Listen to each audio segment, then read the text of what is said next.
Good evening and welcome to another edition of the Press Box. Brian Carson here with my partner, Kenny V. How's it going, Kenny Varner? I'm a little cold right now. Just got done covering State College Mifflin County baseball, Who so won? I'm still. Oh my gosh, that was cold out. Mifflin County actually got their first win of the season tonight, winning Oh, 7-3. Pretty nice. good, But good. yeah, trying to thaw out right now, but I should be good to go here. Well, we're talking football tonight, and it's not the USFL. It's not the XFL. We're talking about, are you still the Great Eastern Football Association, Mr. Rodgers? Yes, we are. We have Brian Rodgers here, a longtime friend of ours. He is the head coach and co-owner of the Mifflin County Tomahawks. They opened up their season Saturday, if I'm not mistaken, and won 42-0. Was that team new? I can't remember their name. Yes and no. They were the Skyhawks, but they were an existing team called the Shock. I remember that. Yeah, up around. I think you probably came to a playoff game or something. They were. Yeah, they were that NEP Shock or something like that. Yeah, Northeast PA Shock. They're out around like Dixon City, north of Scranton area there. And they changed ownership and kind of rebranded, so they're now the Skyhawks. So 42-0, you can't beat that for your week one performance. What impressed you the most? Well, I think what impressed me was probably we executed on all phases of the ball. You know, we try to break it down to offense, defense, special teams, and treat each one of those entities by themselves. You know, each one of them, we have an offensive coach, defensive coach, special teams coach, and just trying to execute at a high level at each one of those categories. And really, we did in all three. Offense, we called the dogs off at halftime. But offensively, we sort of did our thing at will. We ran the ball very well, which we haven't been able to do in years. We also passed pretty much at will, and the defense just played outstanding all four quarters. Well, that's something that you guys have been known for, the defense, over the years. Excuse me. Yeah, we've always had a good defense. Last year, I thought we had, well, I guess in rankings and points given up, we were ranked 5th. I actually think we'll have one of the top 1, 2, or 3 defense in the league this year. We really have all the pieces back from last year, and we've added just more pieces to that puzzle again this year. So I really think defensively we can run with just about anybody. Yeah, your secondary looked very impressive, causing 5 interceptions. Got impressed with that. Yeah, and the crazy thing about that, our actual 2 starting corners weren't at the game. We had some last-minute things come up with those 2, and so, you know, I can't imagine where we'll be when we have those 2 back. Wow, that's pretty impressive, man. 5 picks with your backups? Yeah. Yeah, I mean, I hate to categorize them as backups because we have quite a rotation, but, you know, our projected 2 starters were not there. So, yeah, very happy with the way that came through. Lou Banks really stepped up. You know, he was a guy that we had previously on offense. And, you know, I guess I may have misdiagnosed him because he's really stepped up defensively. We started working him there in practice a little bit just because we were loaded at receiver. And next thing you know, he's making plays. He's starting to understand the coverages. He's making the reads. And, you know, he's worked his way on the field. They came up with 3 interceptions on Saturday. Wow. So that's got to be important. You never know when injuries are going to play. How do you feel about your depth? Well, this is as deep as we've ever been at every position. We have multiple running backs now. Offensive line is we've never had more than 3 or 4 guys. This year we have 6, and we have a good rotation of those 6. So 3 can come off and 3 can go on.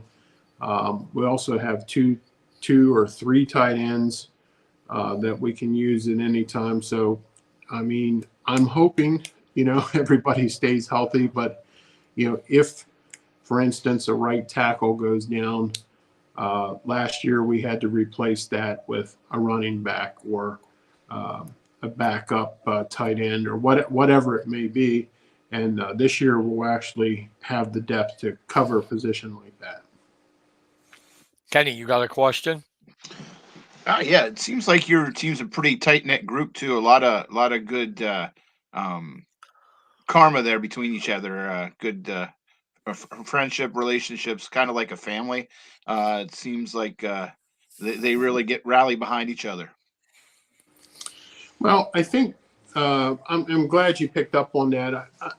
My opinion there is, a lot of these teams are year-to-year teams. They just go out and try to find, recruit talent from other teams and try to find whoever they can find to win a championship. And yes, we want to win. Don't get me wrong.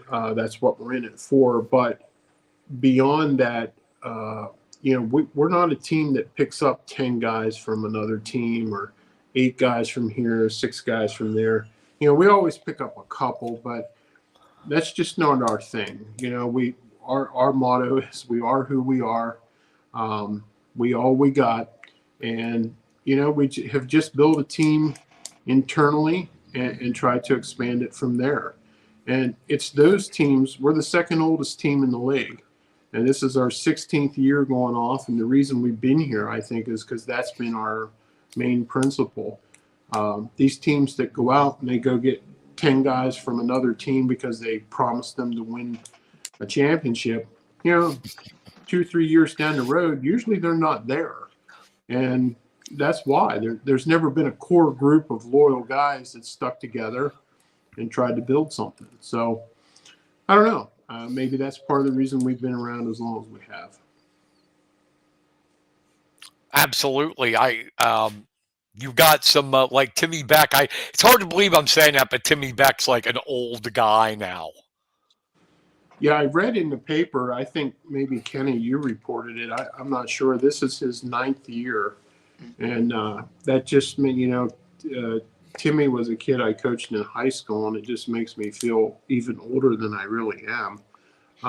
9 years of Timmy on the Tomahawks, and it's got to be 10 years. Mason's been on the team now. I mean, we have some guys that have been here a long, long time. Yeah, but the thing that pisses me off with Timmy is he still looks the same as he did in high school. Yes. I'm really pissed at that. Yes. He still gets carded. I wouldn't doubt that. Talking about the spring and the rain and that, my buddy Billy Splain from PA Football News commented he's still cleaning his sneakers. Yeah, it was nice to see him. He really gave us some great shots and some great angles, and he wasn't sure if the Tomahawks and the GEFA was something that would be a product that his facility would be desired. When I talked to him before he left, he said, I think this is something that we could further and enhance and maybe help each other out. He said, I think there's a viewership for this through his venue. So I'm excited to see where that may end up. Oh, I don't blame you. Billy, oh my God, I'm not just trying to butter his bread.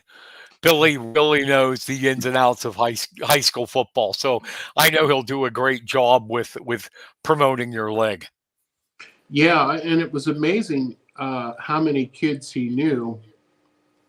You know, when I first met him, it was pregame, and you know, we were talking, and he's looking at some of the kids, and then he said, "Is that Jesse?"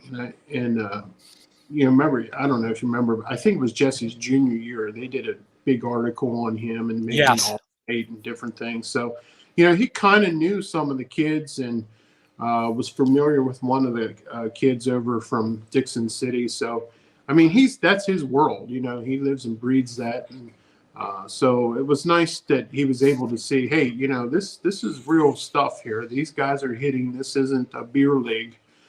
This is for real. And if you don't watch what you're doing, you're going to lose your head out there. So Exactly. I think he was somewhat impressed. Yeah, he just said here, I thought it was good. I'm heading to Pittsburgh Saturday.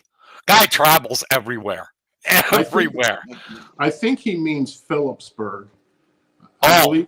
I think he's Yeah, going, because, yeah, Pittsburgh, you're right. There's no teams down there, is there? no. There Okay, wasn't- so what's Phillipsburg's team? the Vikings. Moshannon Valley. Moshannon Valley. Okay, Yeah. okay. Yeah, Sorry, Billy, I got confused. They host the Cyclones, Lancaster Cyclones, this week. So that's definitely the biggest game in the league this week. So he'll get to see some really good football up there. Lancaster used to be the Mount Joy, right? That would. Yes. Or Yep. the one is God. Why is his name escaping me? The quarterback, is he still around? Yes. Yes. He is. Yes. What's his name again? Greg Medina. That's right, Medina. Yeah, they basically have everybody back this year. Wow.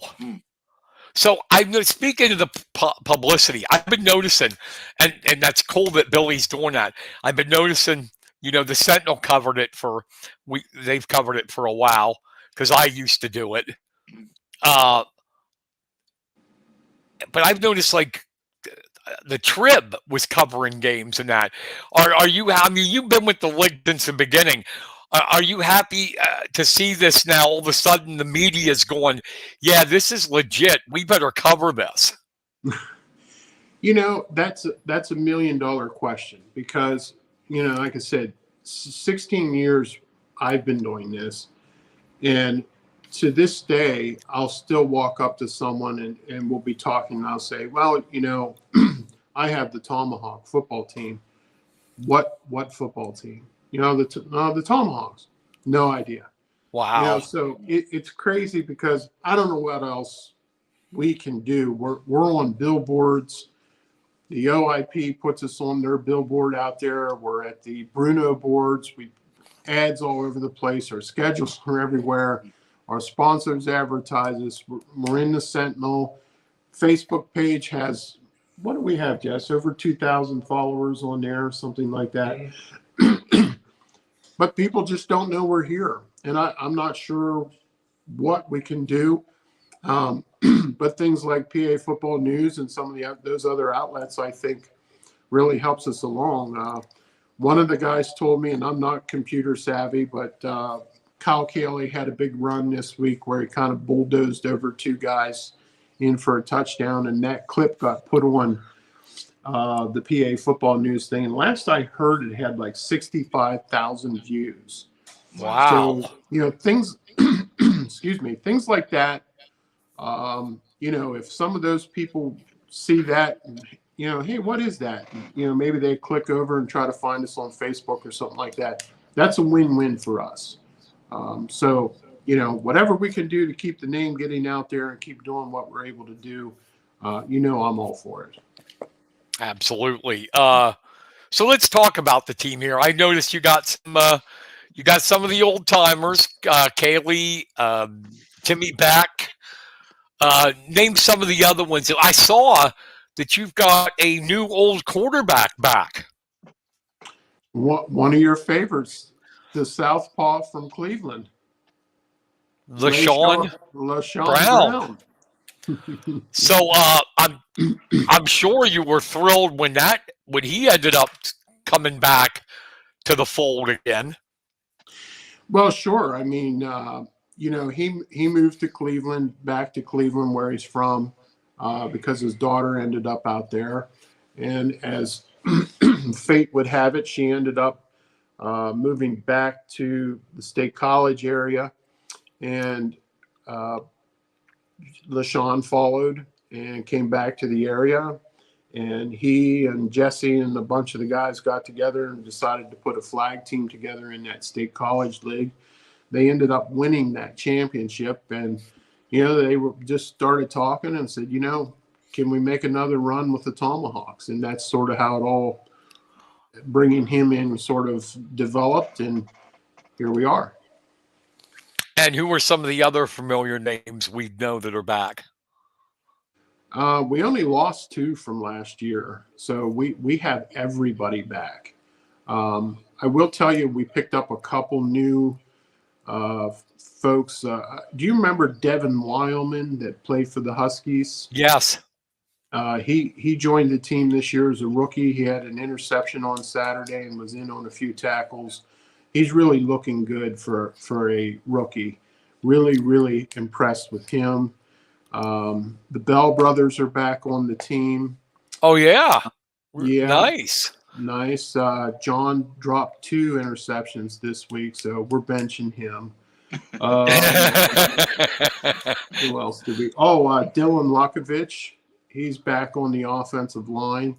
I'm so impressed with the offensive line, at least so far. Now they'll have their hands full Saturday, and I'm really looking to see how that develops with a very, very good defensive line from the Savages.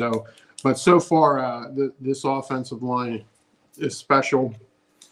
Isaiah Reed is back at center, and we have Dylan Lukovich, Tony Sear,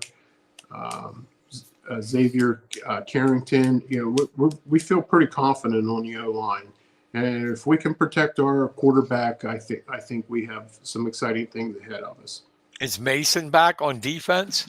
Oh yeah, he's the big boy, a permanent fixture over there. So who were you playing this week? We're playing the Carbon County Savages. They're up around like the Lehighton, Jim Thorpe area up in coal country there. Okay.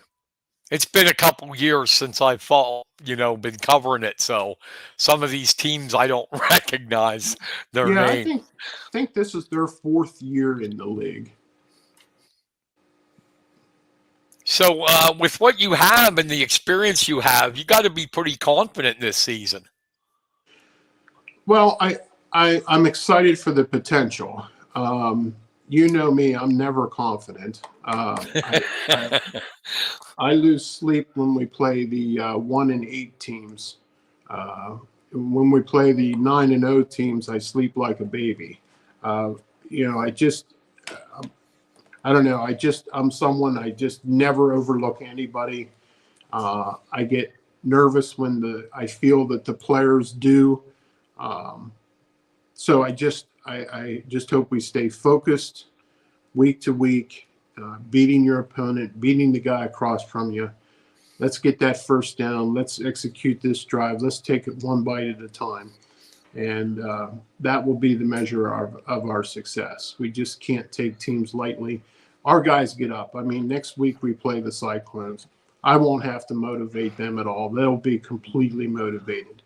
This week, I hope we're motivated. I hope we're good to go. The team we played won impressively last week, 50-6. So, I hope everybody's head's on straight and we get up there and take care of business. Nice. Kenny, you got anything? I know I talk too much, so. Oh, you're fine. Am I coming in okay? Yeah. Okay. I wasn't sure. Back to that to the game last Saturday. You guys picked up the shutout. How hard is that in your league to pick up a shutout? And your defense had some great stands keeping them out of the end zone. A shutout. We had some great defenses in the past, and we had several shutouts years ago. This league has developed to the point where a shutout is almost unheard of.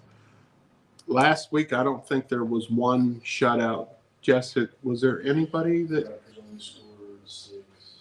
No, they scored 1. Yeah, no, we were the only. We've been the only shutout all year so far. So I mean, even the so-called bad teams still have enough offense to poke one in, and a lot of times there was a game this week that was like 86-6. At that point in time, you're hoping that the third string is in and somebody scores. But no, shutout, to answer your question, a shutout happens very rarely nowadays.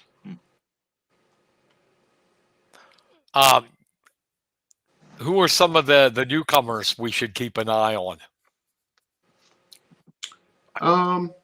Well, I think for us, besides the ones that we all know that came back. Well, R.J. Buford, we've sort of, I don't want to say built an offense around him, but he's a stud. He's a kid that could probably play at the next level somewhere, a D2 college or something like that. He's just good. We have Timmy Beck going back to receiver out of the quarterback position is just nothing more than just helping our offense tremendously. And so we're able to take some of these other guys. Another guy we signed, you probably remember Michael Prescia. Yeah. He played for the Huskies years ago. He at one point in time led the Mid-Penn Conference in punt return yards and kick return yards. He played semi-pro in Florida up until a couple months ago and moved back to the area and signed with us. So we haven't really even been able to have a chance to really get him to a position to see what he has exactly. We got him in on special teams this week, and he actually stepped up pretty well special teams wise. So we're gonna see how Michael develops. I think Michael could be a very special player for us. Nice. And what do you think is the biggest? I mean, they've all played football, so obviously they know the game. But when they come into that and it's like 8v8, I mean, what is the biggest? Is there a learning curve for them when they come in? It is, because the size of the field is the biggest thing. When these guys that come from a different league like that come onto our field, the first thing they do is run out of bounds.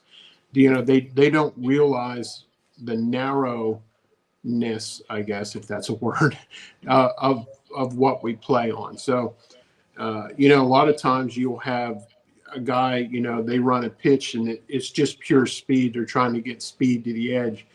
Speed is important, but it's not as important in this league because of the length and width of the field, mostly the width.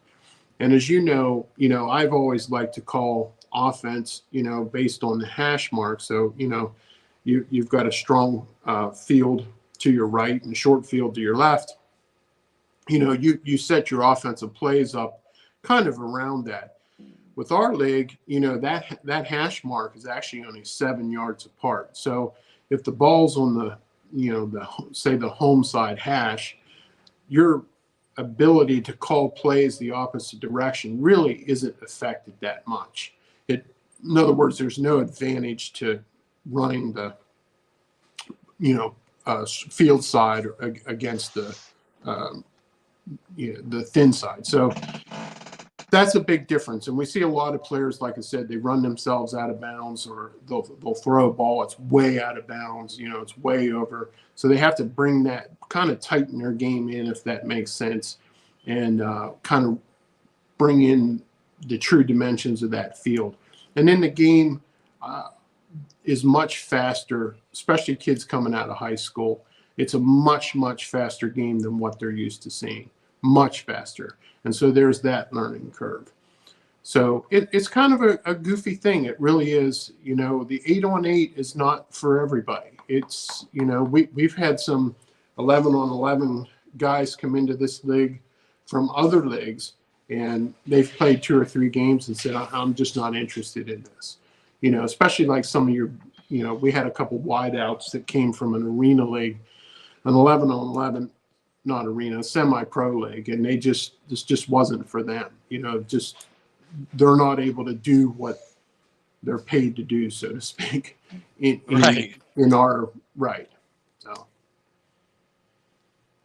So that, and I'm going to ask you from a coach's perspective, because you have that perspective, being that you also coached high school. What is the learning curve for a coach? How do you coach 11-man football different from 8-man? Obviously, you know, you got 3 more guys out in the field. Does the 8-man change the way you coach? 100% complete difference. Yes, it's still football, but it is a 100% different perspective. You know, we've had coaches come from small colleges or high schools that have brought teams in here, and sometimes they don't last very long. You know, they're trying to bring a high school football mentality into this league, and it doesn't work. This is completely different. It's not just the football, it's also the rules. You know, no outside blitzing. There's just so many things. You know, no corner blitzes, no safety blitzes. You know, there's many rules that are different here that make you game plan and coach from a completely different perspective. So if you were a college coach and you just waltzed into this league and said, "Hey, I'm going to do an 8-on-8 team," you're going to struggle. It's definitely a more difficult thing than what you think. We got another coach on here. It joined us. I don't think he knows he's on. Yeah, he's on. He knows. I put him on. Oh. That's for those of you who don't know, that's Charles Pent. Oh, yeah, I'm sorry. I should have introduced. He's our special teams coach. He does a great job with those guys. Hats off to him. We had a special teams score last week, so he's basking in the glory of that right now. Why not? That's the what the job is. You do that. How was that, Charles, getting that a touchdown? It was all right. I called it before the game started. I said we're going to keep LaShawn on the sideline. That's confidence. I know Jesse's coaching again. Anybody else? Just a small note you may be interested in, and these are some of the things behind the scene things, but we made the decision as a coaching staff that if we won the toss, we would take the ball. And, that goes against a lot of what people do nowadays, I guess. But we wanted the ball because we felt it was important for our offense to score. And Charles said during the week, he said, "I think we got a chance to return the kickoff." Well, you could imagine pregame, we're out there slopping around in mud, and we actually did warm-ups off the field. We tried to save the field as much as we could. And they kicked off to Timmy Beck, and he started for a sideline, cut it up inside where there was standing water, and I thought, well, he's dead. Next thing I know, there's this pile of people, and Timmy runs right through them, untouched for the score. So a little behind the scenes of what we game planned for during the week. I thought you might get a kick out, and it happened to work out. See, that pisses me off even more. Timmy still looks the same and still runs like that. I'm jealous. Yeah, he still moves along pretty good. So, Kenny, any questions? I think you were asking about the coaches. As you Oh, see, yeah. Charles is our special teams coach. Jesse is our offensive coordinator, and LaShawn's actually been helping. LaShawn will call a lot of the plays himself. We kind of give him a set. We're in 3 wide with a tight end, or we're in 2 wide with a with a running back or whatever. Out of that set, he kind of calls what he sees on the field. That's a huge advantage sometimes. And then we have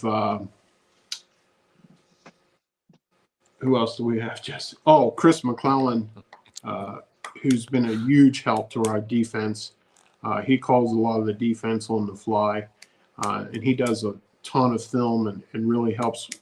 He and I sit in here sometimes for hours, game planning, and then he's way more computer tech than I, so he puts it on Zoom and a video and all that stuff. So what he does is invaluable to us. So a big shout out to him. So, we have some good coaches here, some guys that have really bought in and been loyal to us, and sure appreciate those guys. Does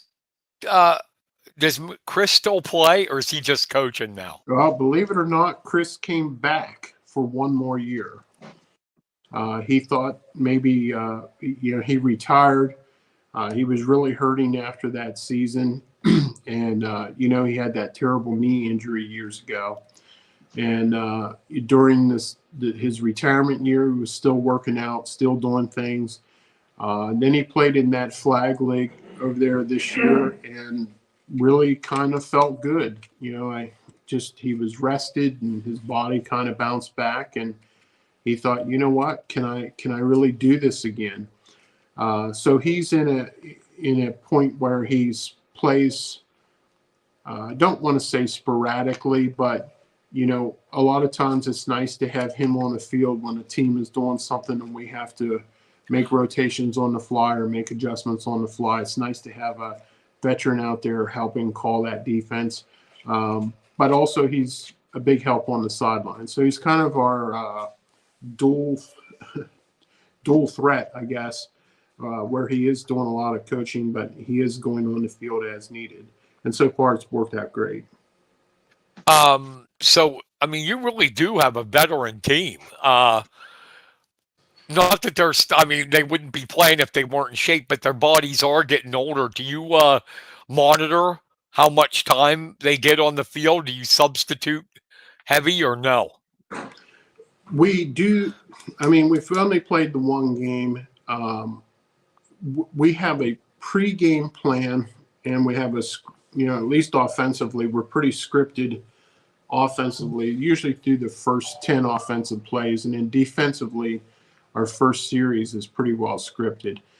After that, you see a pretty steady rotation of guys in and out. And, we have corners, like I said, normally that we're able to rotate without missing a beat. We have a defensive line set where we do add a couple people. We'll bring a couple different people in when it's maybe 3rd and 12 as opposed to 3rd and 2, those type things. So everyone's moving in and out pretty good. The only thing, like again this week, it was 42-0 right before half. So, we looked at LaShawn and was like, "You're done." I'm not going to take a chance on him doing something stupid or somebody falling into his leg or something, crazy.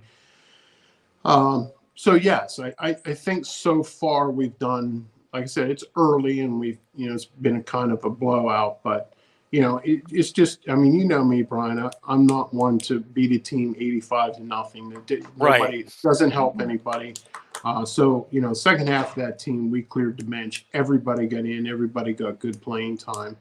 The offense struggled a little bit, with our backups, and that needs to be addressed. That's got to improve. But the defense was pretty darn good. They had two, Kenny, you might know, I think there was 2 goal line stands there late. Mm-hmm. And again, that's a lot of our backups in here. So they proved they can play. Well, that's good too. I'm sorry, Kenny, go ahead. I was just going to say, and you even drove them backwards. They were at the 1, and by the time they were done, it was like they were at the 10, 15, It was pretty impressive. But you got to like that too, your philosophy of not going 85-0 games, but taking the starters out. It gives your guys, the backups, valuable playing time. Yeah, it does. And, and I'm not pointing fingers at anybody, but, there was a game this week that was 106 to 6, 108 to 6. What? Last year there was yeah, and the team started the second half. They were up 84-0, I think. Started the second half with an onside kick. No. Wow. Yeah, and I'm not pointing fingers at anybody. I'll just say that's a different coaching style than what I want to bring here. I don't ever, we did have a game one time when we scored 96, but those that were at the game, we were literally handing the ball off to the left and to the right and to the left. We were doing everything we could, to get out of there. But it just, a dive to the left was going 30 yards for a touchdown. It just, so I get some of that, but we certainly was not onside kicking. No. And that happened last year. Another team went into a place with like 11 guys and the team put up 100 on us. That's unacceptable to me. I should say that's just not my style. I'm not that. What comes around goes around. You know that as well as I do. Yep.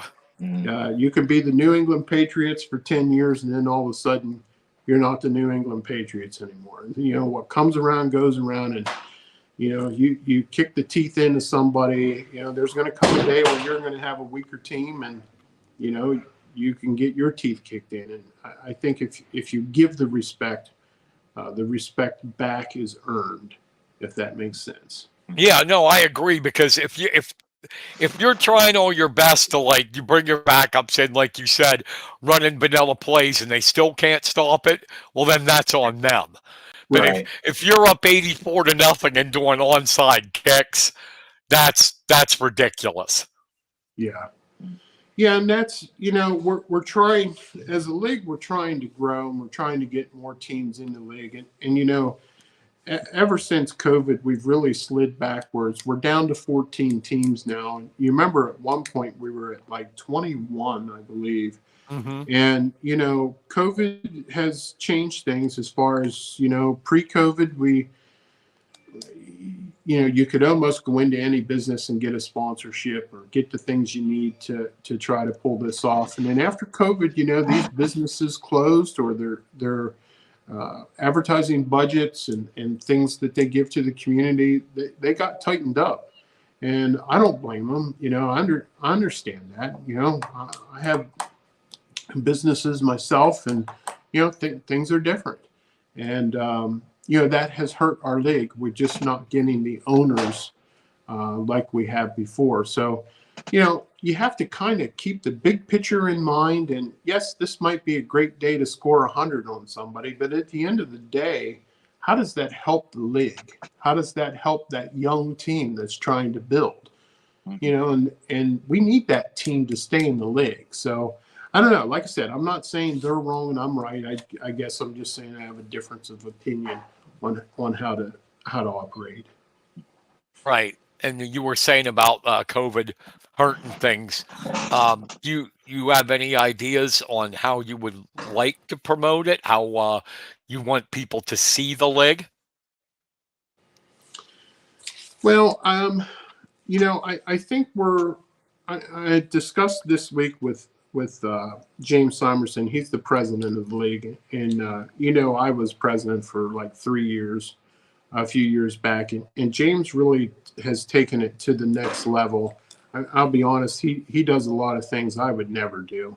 He has a league podcast and a lot of promotions, and I was just the guy that was trying to keep us from getting sued.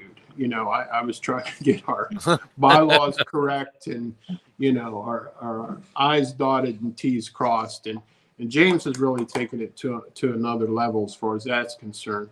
But I would like to see some things, and we discussed this week about maybe a live ticker, where you could log into a website, and there's that Saturday, because all the games are at once. So occasionally you'll have a 7:00 game, but more often than not, they're all at 1:00. So when your game's done, everyone else is done. So you're trying to scramble to see if someone else in your division won or lost or whatever. It would be nice to have some sort of a ticker where someone from our team is giving live updates every time somebody scores. And just log into that site, and it could be a spin-off of our, one of our league sites or something, which is like inside the GEFA or whatever they are. Do you know what they are, Jess? I shouldn't have even said. I'm sorry. Say that again. What's our league site? Is it inside GEFA the 360. GEFA 360? I think it's called. But anyhow, how nice would it be to jump into that site and be like, second quarter, 4 minutes to go, Tomahawks are winning 14-12. Yeah. You know what I mean? That would be a cool thing to do. And, that's what, if you remember, Brian, watching NFL before all this fantasy nonsense started, back when you and I were younger, you didn't know if the Rams won half the time until you read the paper the next day. You know what I mean? Now it's updates, and you turn on the fantasy channel, there's 6 games going at once, and there's the end zone channel, and there's all this stuff, but they're feeding that monster. You know what I mean? They just keep feeding that monster that is the NFL. So I think those are some cool things that maybe could be done to help drive some traffic that direction. But I think I keep mentioning it, but I think that, like the PA Football News and some of those other outlets, if more owners did shows like I'm doing with you and did their own podcast, Jesse and I just do a little wee podcast that lasts, 45 minutes or so a week.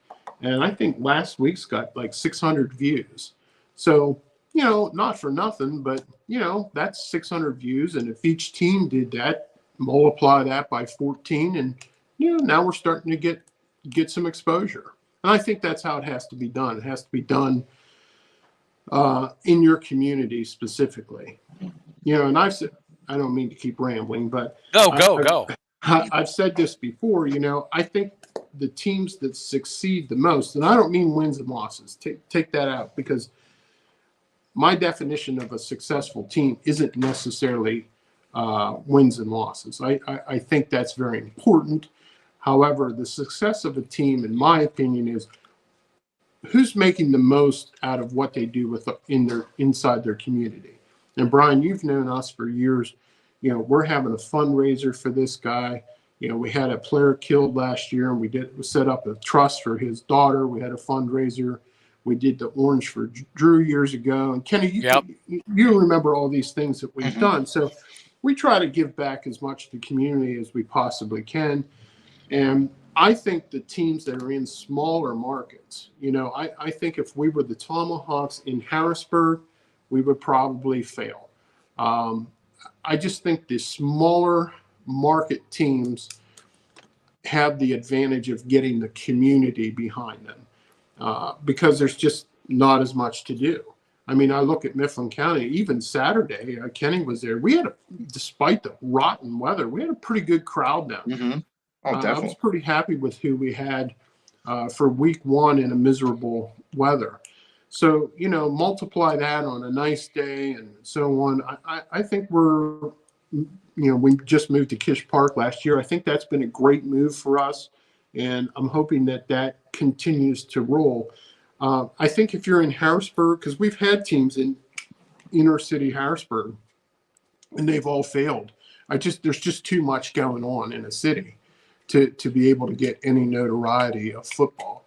So, if you look around the league, Phillipsburg, there's nothing in Phillipsburg.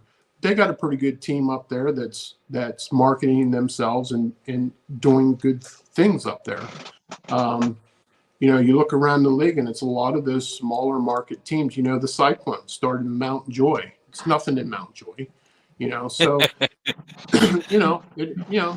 I think, for us to go to say there's a team in Philadelphia, there's just too much city for these 8-on-8 teams, in my opinion.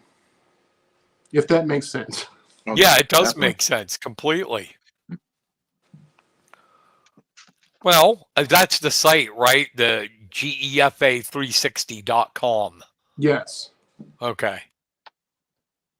Put that up there for people to go and look at the standings, scores, all that good stuff from the league. Yeah, they do a good job there. There's players of the week. There's predictions. There's They do a lot of spotlight things. You know, if teams are doing, we're going to the Carbon County this weekend.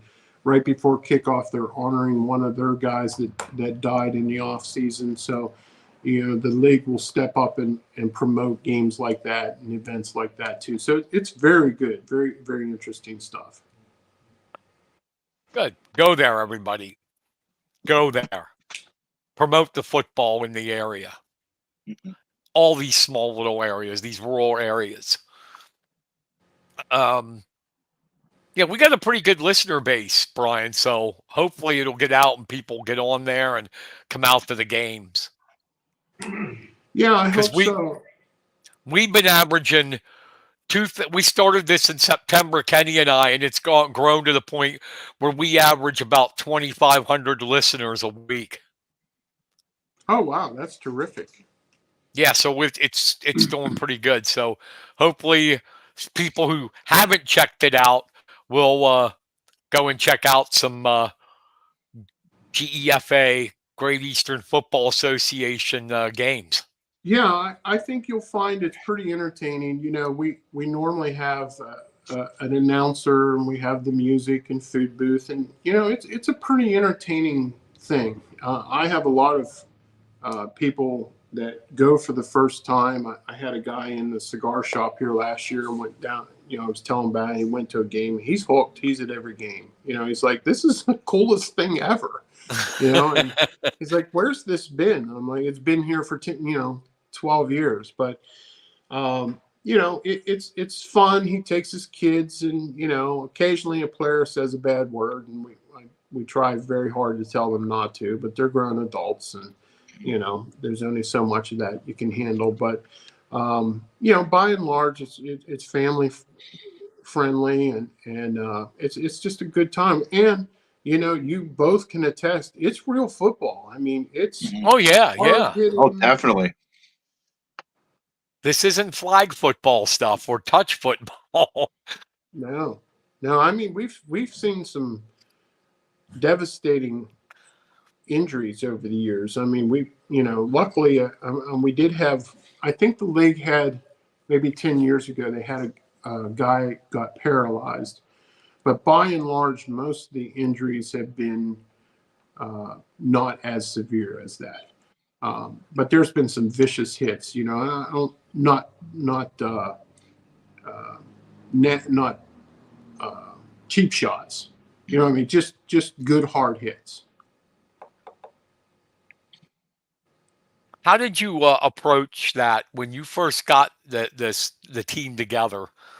How did you approach team building and that culture that you have now that you were saying about, like a family type atmosphere? How long did that take to build?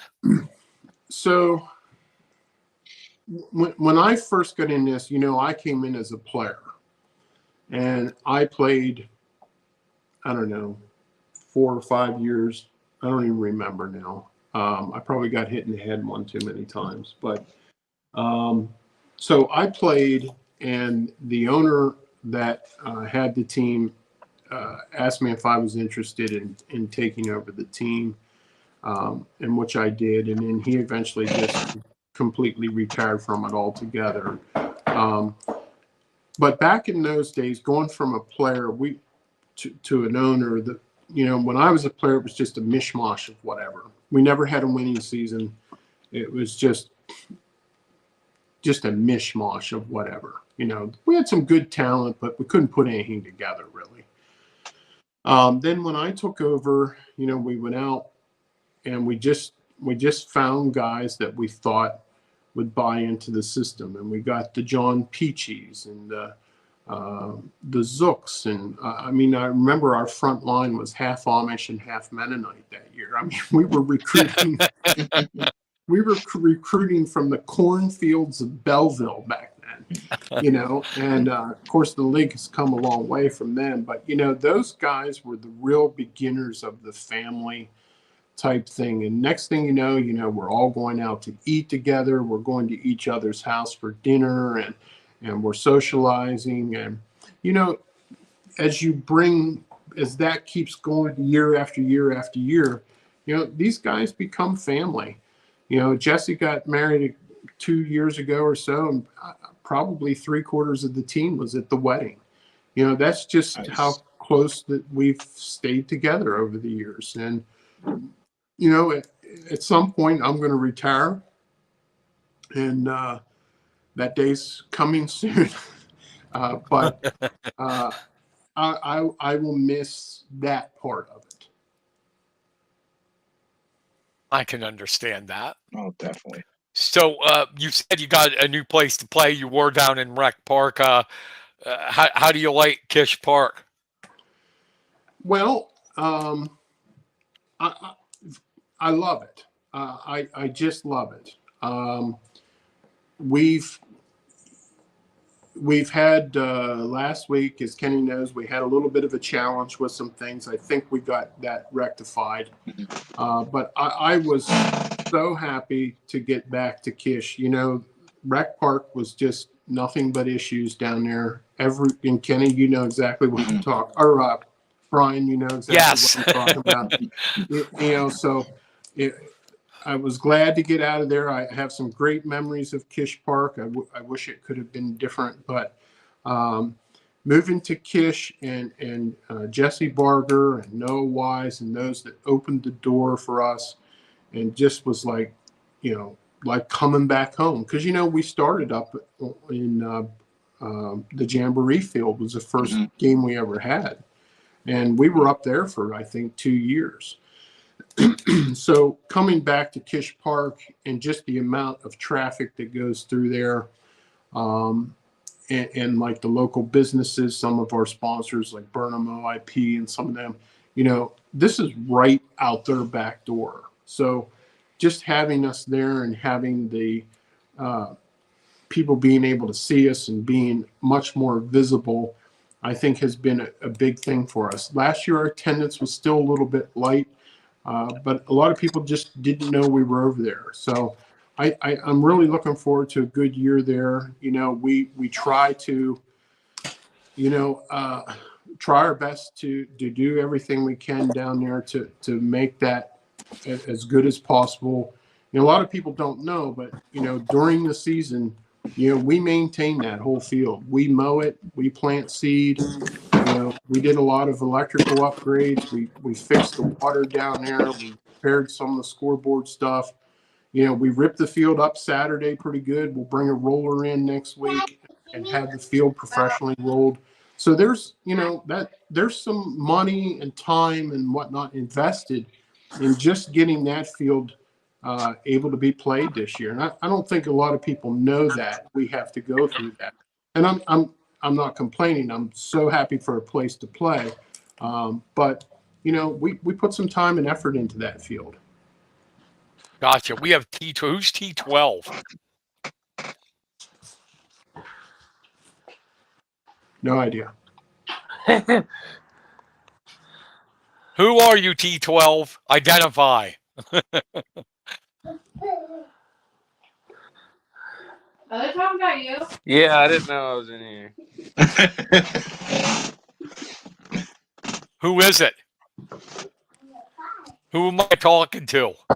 That sure sounded like Kyle Kaler. Is it you, Kyle? Jason, come here. Can you hear me? Yeah, I can hear you. Oh, I'm sorry. I've been trying to talk to you, man. It's like, is this I see this T12. I'm like, is this Tom Brady or what? No, I got on this just to hear what was going on. I didn't know my microphone was on. I'm sorry. No, I turned it on. Sorry. Hey, I heard you put on a wallet I suppose on somebody. PA Football News had something on it.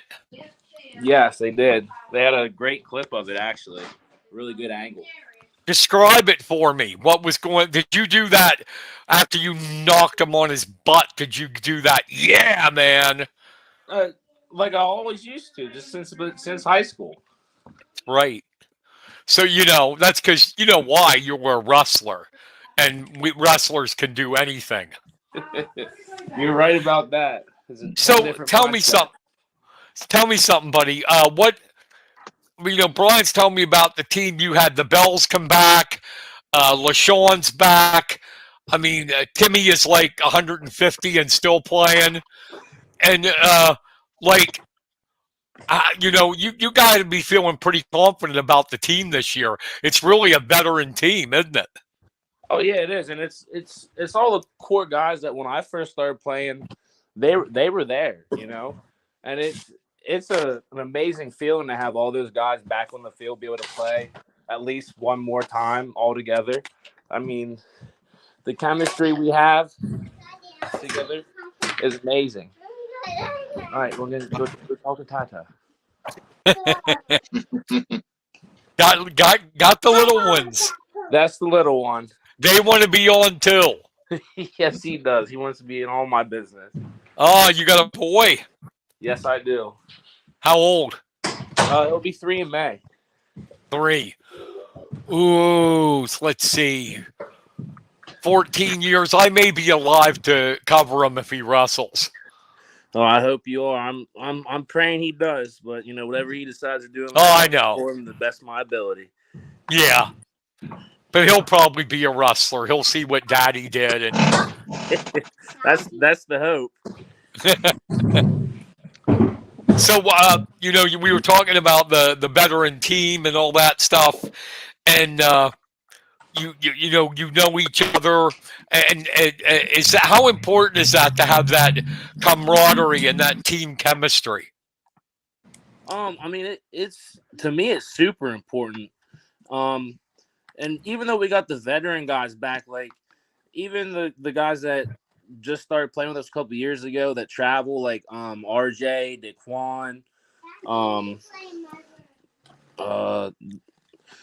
Speedy. There's also a camaraderie and a chemistry there with them. So it's not like we're shorthanded anywhere. I mean, we got together a lot in the off season, worked really hard with each other. So as a team in full, I mean, yeah, it's nice to have the veterans back, but this year it just feels different. We're all clicking on cylinders that I don't think we've ever really clicked on before.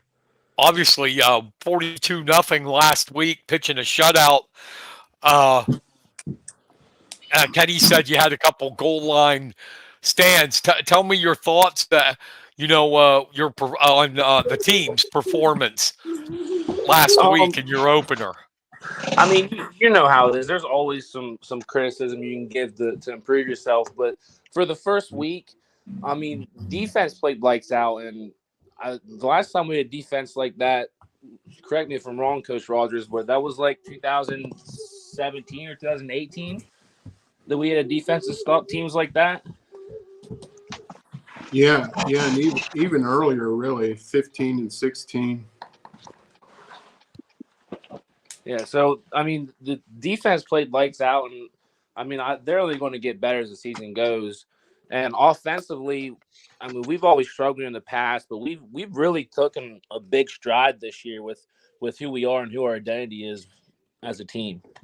Yeah, and Brian said that you guys were running the football pretty good, something that hasn't happened in a while there. Yeah, and, I mean, yeah, you have 2 remotes. That's a huge credit to the offensive line. I mean, you can be as good as running back or a quarterback or an athlete as you want to be, but without those big guys up there in the trenches putting in work, there's not really a lot of success. And I think that's going to be the key for us this year is keeping them healthy and keeping them rolling the way they are. So, Brian, when you're getting a new player or when you're looking for what do you look for? What qualities are you like going, okay, this guy will fit our team? So, we used to have tryouts, and, it just got to be such a mishmash of people, hey, thinking it's a beer league type thing. And it kind of got to the point where I was worried about getting somebody hurt just in tryouts. And they're not even padded up or anything. So we've gotten away from that and sort of just done like invite only. So if someone says, hey, I'm interested in the team, we have them come to a practice, work out with the guys. And really what I've sort of changed my thinking too is, we used to, okay, if we're looking for a lineman, we're looking for a lineman. If we're looking for a quarterback, now I'm just basically looking for athletes, somebody that's an athlete, so I'll take a basketball player. I'll take somebody that played baseball in high school. If they're an athlete, they're an athlete. And I think we're to the point where we can develop them in the positions we need. And that's been a big switch for me over the last few years of trying to recruit more athletes. So I guess what you were saying before then, when people thought it was a beer league, guys like Kenny and I were coming to try out. We had a few that I was worried would make it out of their car. Well, I don't know. You might consider me. I can run a 6'2", 40. That's blazing. That's Timmy Beck speed. So, Kyle, I got to ask a wrestling question. And a lot of football players were good wrestlers. Why do you think that is?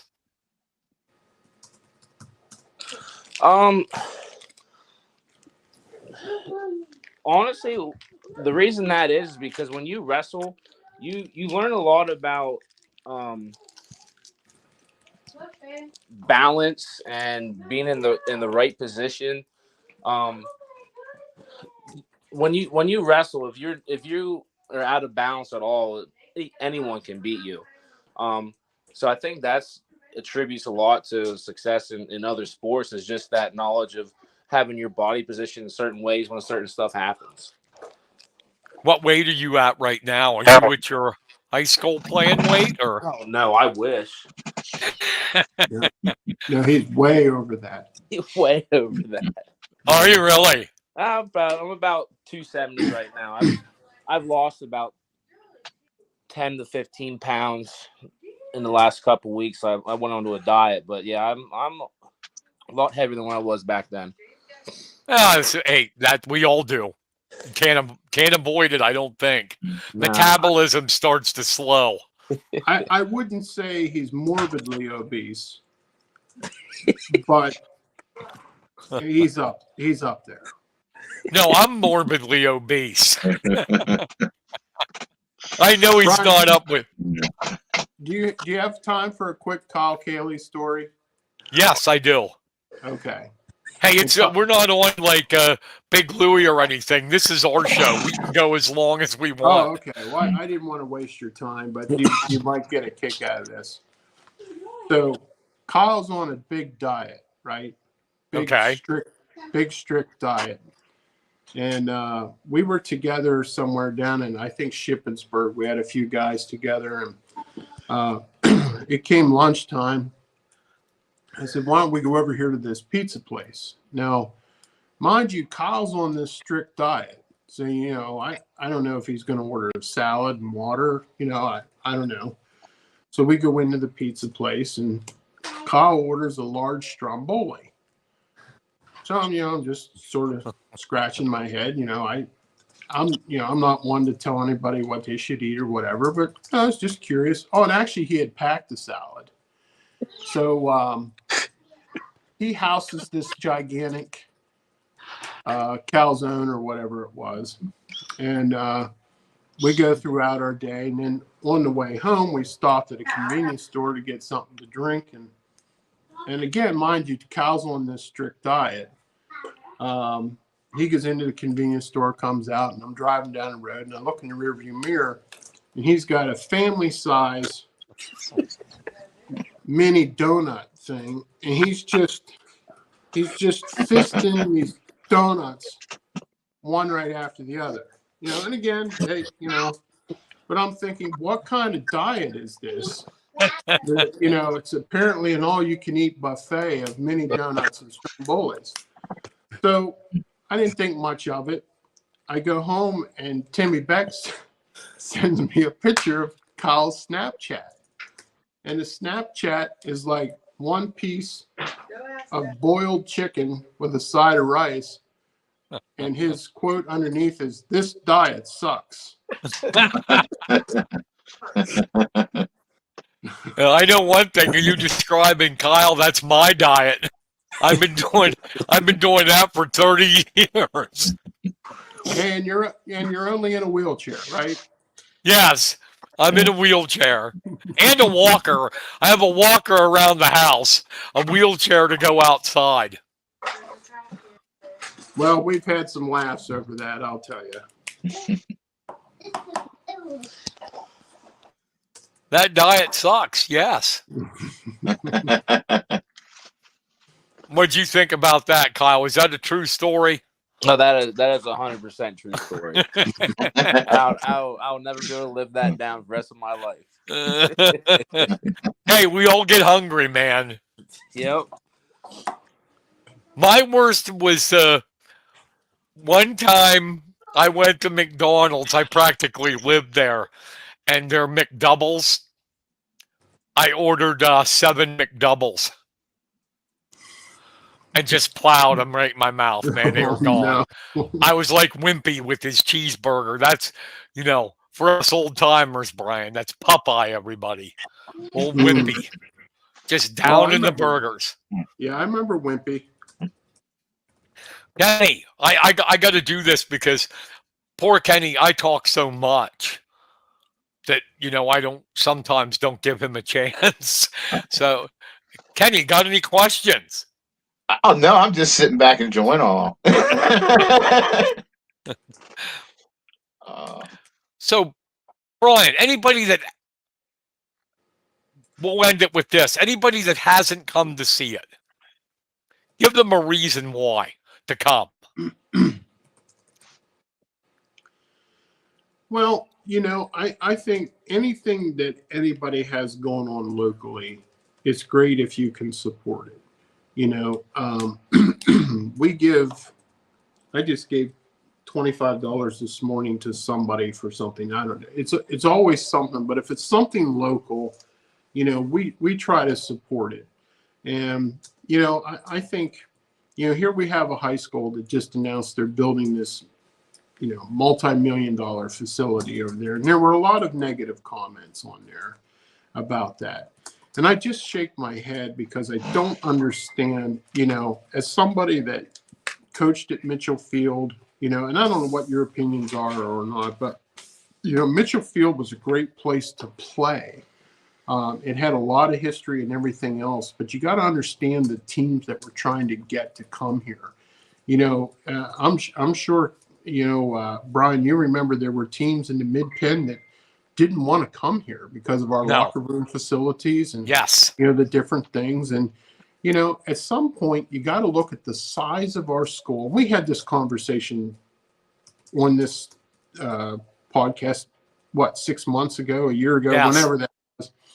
You got to look at the size of our school. We're 6A, correct? Yes, 6A. Okay. So we should be playing with the state colleges, the Harrisburgs, the Cumberland Valleys. That school's our size.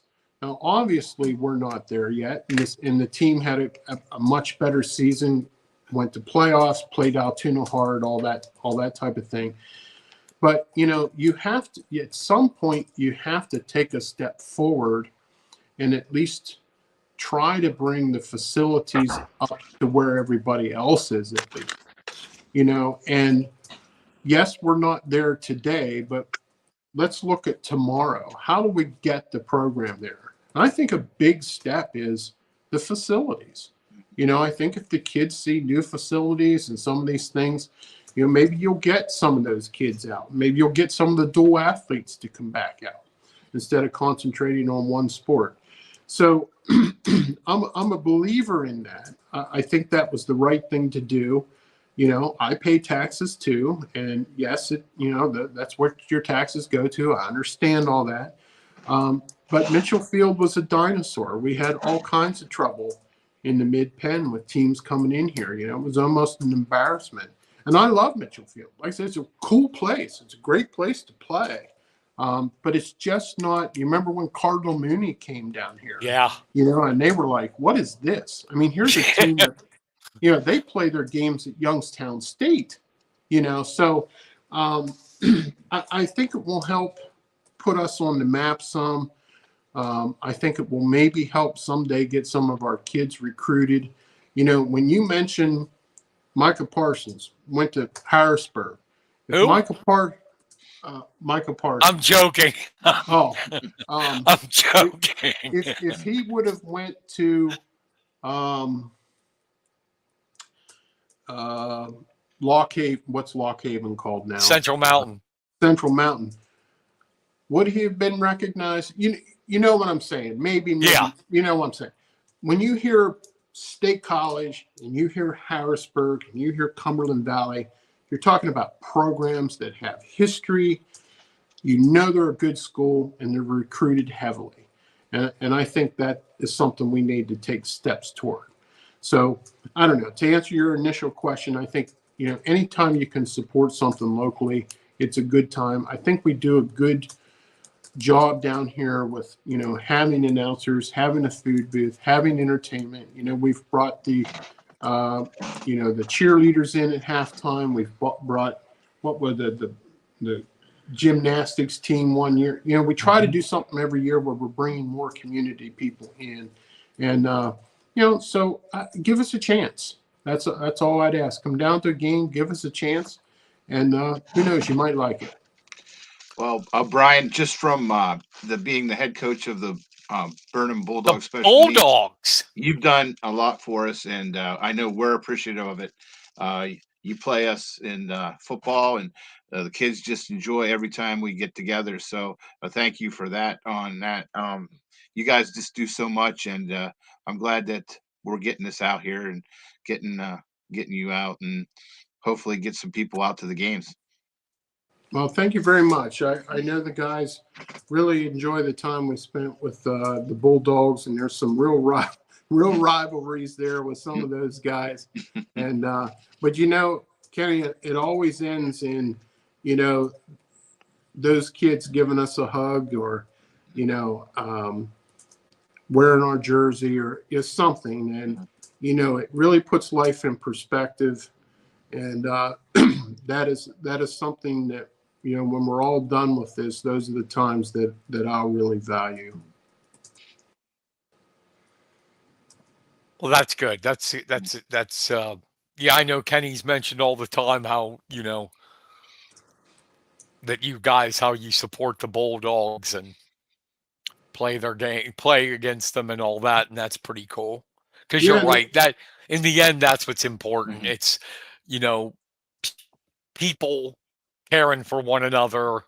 Because in the end, that's what matters, not anything else. Right.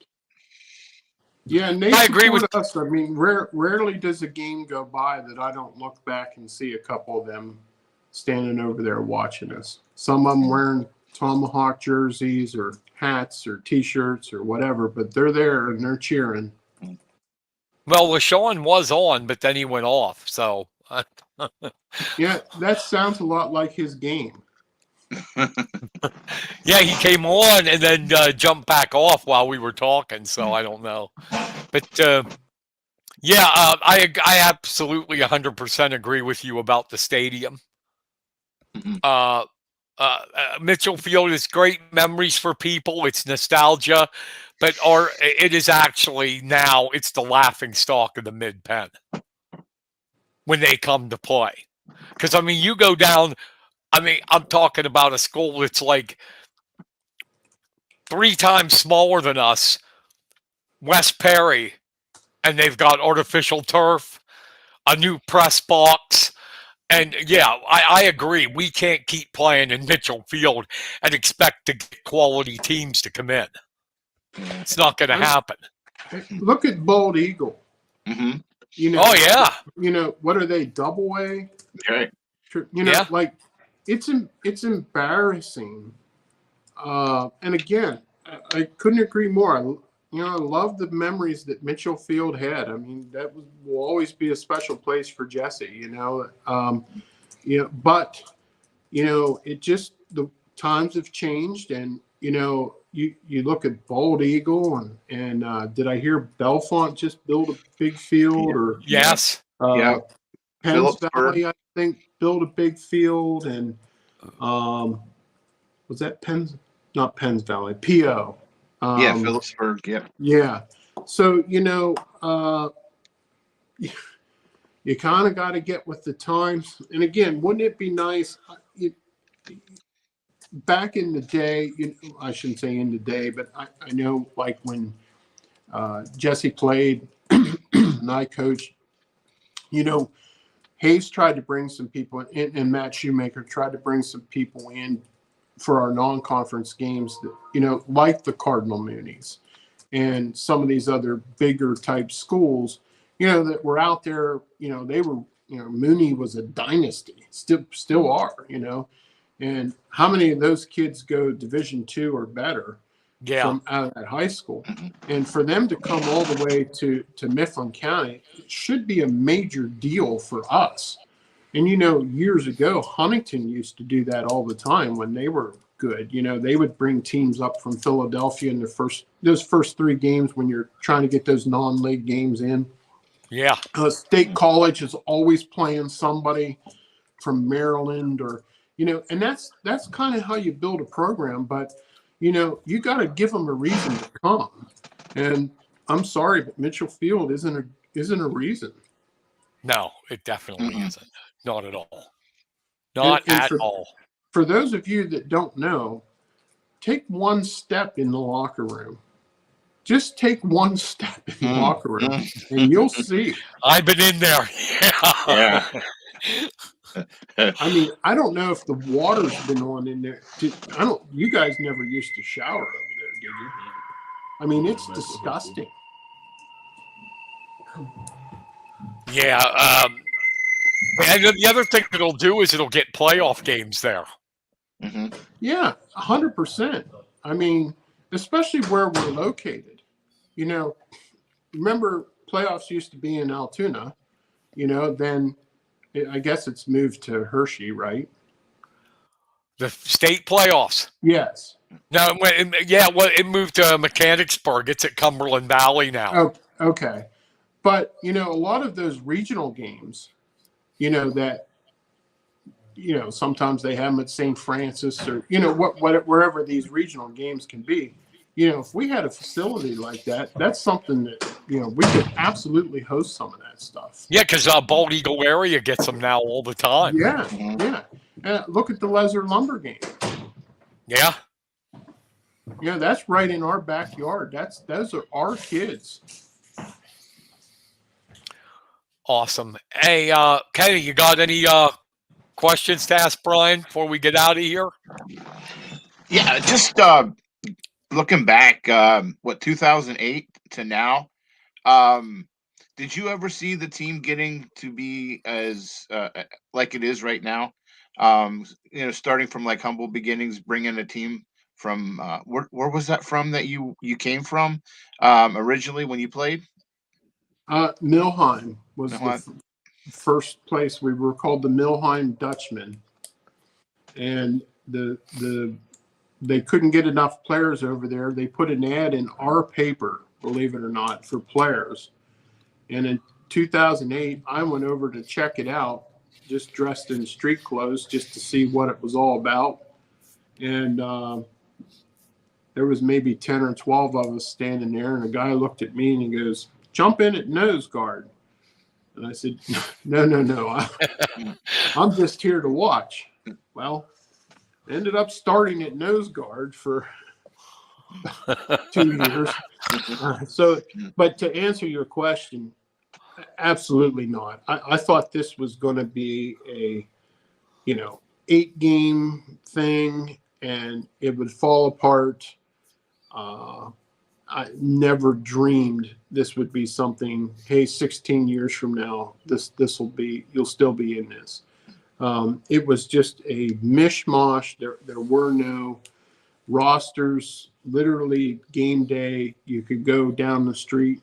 Hey, do you want to play a football game today? Jump in. It was as unorganized, different color helmets, jerseys, pants. It was just a mishmash of whatever.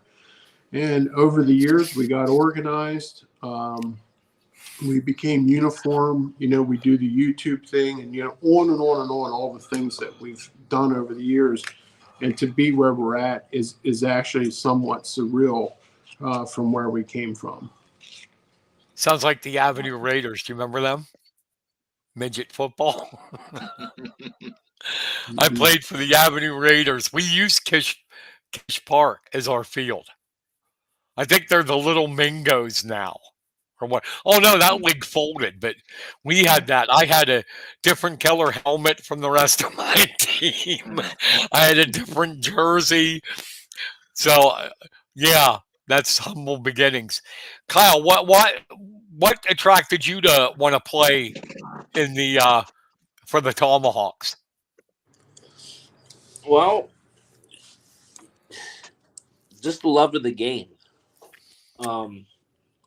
I've been involved with football pretty much from I was a little boy all the way up through high school and a little bit of college. And when I got out of college, it was a really good route for me to take just because I love the game. It also helps me balance my life. When you have something that you truly love to do, whatever other stresses you have going on in the world, just being out in that field, that feeling that you get, it just makes everything else vanish. And then afterwards, it just makes stuff easier to handle. That's why I do it. I don't think I'll ever lose the love of the game, but my body's still capable of playing, so why not play? Yeah, why not? Heck. Mr. Rodgers, any final words, sir? I don't think so. We're really focused in on this Saturday. This is a game we need to win, and I don't think anybody. We have the Cyclones next week, but I think everybody's focused 100% on the Savages, and it's a game we need to win, and we're 100% concentrated on that right now. Is that home or on the road? On the road. Okay. So how far a trip is that? Probably about a solid 2 hours, 15 minutes. Just the thought. Oh, yeah, that's a long drive.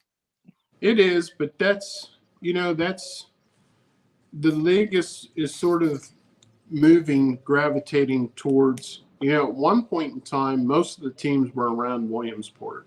There was like 5 teams within a half hour of Williamsport. But as the league grows, last year we had a team clear out in Washington, PA. They decided that because from Washington to Dixon City, which is our furthest team north, you're looking at a 4.5, 5 hours. But it is, you got to know when you come in this league, this is what you sign up for. It's a travel league. You're going to have those 2-3 hour drives sometimes. It is what it is, and you have to know that going in. And so as long as you do, it's not an issue. The most you're going to drive is 2.5 hours, maybe 2-3 times a year. So if you can't handle that, you can't handle football. Do you still have your Tomahawk site? We've moved everything pretty much to the Facebook page. Okay. Yeah. Which is all right, just so Mifflin County Tomahawks on Facebook. All right, and then we'll flash that up one more time. It's GEFA360.com, the Great Eastern Football Association, and obviously Brian's Facebook page, Mifflin County Tomahawks. Check it out. Brian, Kyle, thank you so much for coming on. I appreciate it, and we'll have to do it again. This is fun. Sounds good. Anytime. Thank you, Kenny. Oh, thanks, Brian. Thanks, Kyle. Thank you. Thank you, guys. Kyle. All right. Any final words, Mr. V? Now I'll tell you what. If you guys get a chance, you got to come down and watch these guys play. It's some good football. I'm telling you. Yes, it is. I know I enjoyed it. Even in the slop and rain, it was kind of like your old school football, how things used to be. It's a lot of hits, a lot of A lot of good football. Yes, it is. Yes, it is. And yeah, I think if people would check it out, they would really be Mhm. into it. I think Brian was right when he said it was. A lot of people have this an impression that it's like a beer hall football that Mhm. any guy can come out, but you got it's athletes. You if you if you if you want to try it, go out and let Kyle Cayley smack right into you and see how you feel. That's all I know. Thank you guys for coming on. Kenny, any shout outs before we go? Oh, just a shout out tonight for the Mifflin County softball and baseball teams. Both of them were victorious tonight against State College. Both were tough games. One was 4-2 for softball and 7-3 for the baseball team. So, And that's the baseball team's first win, you said. yep, they're 1-1 on the season, and the softball team, I believe, is now 2-1. So, good start out for both of them. Yes, because they both play in that tough mid pen. Hmm. So, but yeah, I think Craig Weston told me Mifflin County, they have almost everybody back from their District 6 championship team. So he's pretty pumped up about this season. Hmm. You got to have that pitching, that. Oh, definitely. And he has Especially Bethel. Madison. Yeah, and he has Madison Wolfgang. So, Mhm. Oh, but hey, speaking. Before we go, I also have to give a shout out to a Juniata pitcher, Liz the Gazer. Oh the my God! Gazer girl. Oh, she is cooking already. 2 games, she has, I believe, 32 strikeouts. Yeah, Yeah, she's just incredible. yeah, she's been phenomenal. She hit it, or last year, I believe she was well over 400 career strikeouts, and she still has some more time. She's So only a junior, right? yeah, yep. Wow. Do you think I could hit her? I don't know. Think I could get a hit off of her? You'd have to hug the plate, and she'd have to hit you, I think. Yes, I would definitely get near the plate. Definitely. I would try to get hit so I could get on base. But hey, our show ran long, but the hell with it. We're allowed to do what we want to do. That's right. It's our show. I had a good time talking to everybody. Kyle Cayley and Brian Rodgers, the Tomahawks. Good people. Good stuff. Next week, we'll probably get what have we decided? Are we going to high school or are we going junior Babe Ruth route? I don't know. That's a good question. We might have to just maybe flip a We'll coin. we'll play it by ear. We'll play it by Yeah. ear and see what goes down. But we'll try to get it's springtime. Got to get springtime. But I do want to talk about not this because we still got a wow for it. Hayden and Trent are going to the U.S. Open to try to make our world team, and that's later on in April. So I'm going to try to actually get both of them on again. Nice. It's always fun when they get on. Oh yeah, definitely. So, okay, that's going to wrap it up. Thank you for everybody that stuck with us. We went a half an hour over, but we appreciate it. Thank you once again for coming on, for how the show has grown with our audience. We truly appreciate it. So, for Brian Carson, I'm Kenny. Oh. I must have been like, too much of the Kyle Cayley diet. Then the food affected my brain. For Kenny Varner, I'm Brian Carson. I promise I am. Thank you. Have a great night and have a great rest of your week and a better weekend. See you, everybody. Night, everybody.